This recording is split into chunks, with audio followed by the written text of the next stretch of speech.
امام شافعی رحمۃ اللہ تعالی علیہ فرماتے ہیں سب سے زیادہ جاہل وہ ہے جو گناہ سے باخبر ہوتے ہوئے بھی گناہ کرے۔ جو تمہیں دوست رکھتا ہے وہ تمہیں برائی سے روکے گا، اور جو تمہیں دشمن رکھے گا وہ تمہیں برائی پر ابھارے گا۔ جس طرح بصارت کی ایک حد ہوتی ہے، اسی طرح عقل کی بھی ایک حد ہوتی ہے جہاں وہ ٹھہر جاتی ہے۔ مخلوق میں سب سے زیادہ ہمدردی کے قابل وہ ہے جو تنگ حالی کے باوجود ہمت کے ساتھ زندگی بسر کرتا ہے، کیونکہ جاہل کو اس بات کا یقین ہوتا ہے کہ وہ عالم ہے، اس لیے وہ کسی کی بات نہیں مانتا۔ صرف وہی شخص جو مخلص ہے وہ جان لیتا ہے کہ دکھاوا کیا ہے۔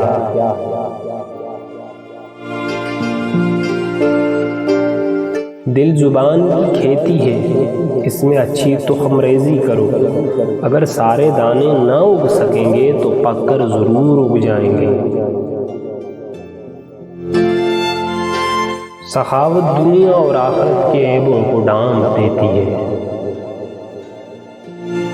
میں نے اگر کسی شخص کی عزت اس کی حیثیت سے زیادہ کی تو اس کی نظر میں میری عزت کم ہو گئی۔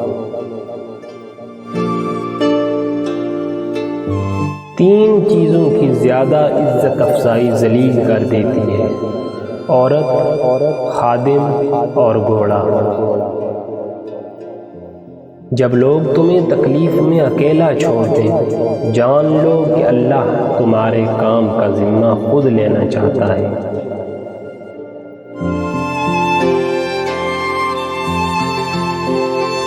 چار چیزیں بدن میں قوت پیدا کرتی ہیں: گوشت کھانا، خوشبو سونگھنا، کثرت سے غسل کرنا اور سوتی کپڑا پہننا۔ جب بھی فارغ وقت ملے اپنی ماں کے پاس جا کر بیٹھ جایا کرو، کیونکہ ماں کے ساتھ گزرا ہوا وقت قیامت کے دن نجات کا باعث بنے گا۔ زندگی استاد سے زیادہ سخت ہوتی ہے۔ استاد سبق دے کر امتحان لیتا ہے اور زندگی امتحان لے کر سبق دیتی ہے۔ مسلسل ترقی کا ایک ہی راز ہے: اپنی کامیابیوں کو ریت پر لکھیں اور اپنی ناکامیوں کو پتھروں پر۔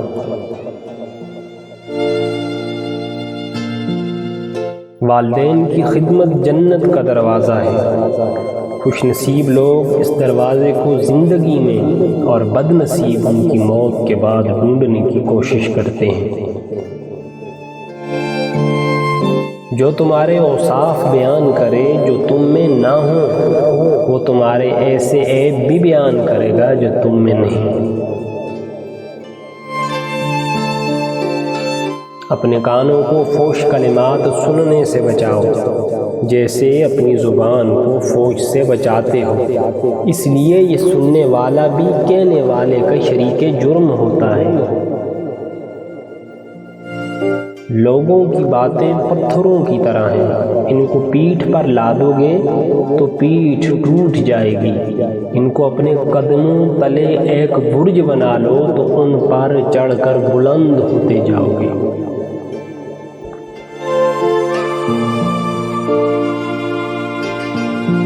اگر لوگ تم سے متاثر ہو رہے ہیں تو تکبر نہ کرو، بلکہ اللہ کا شکر ادا کرو کہ اس نے تمہارے عیب چھپا کر تم کو لوگوں میں معزز بنا رکھا ہے۔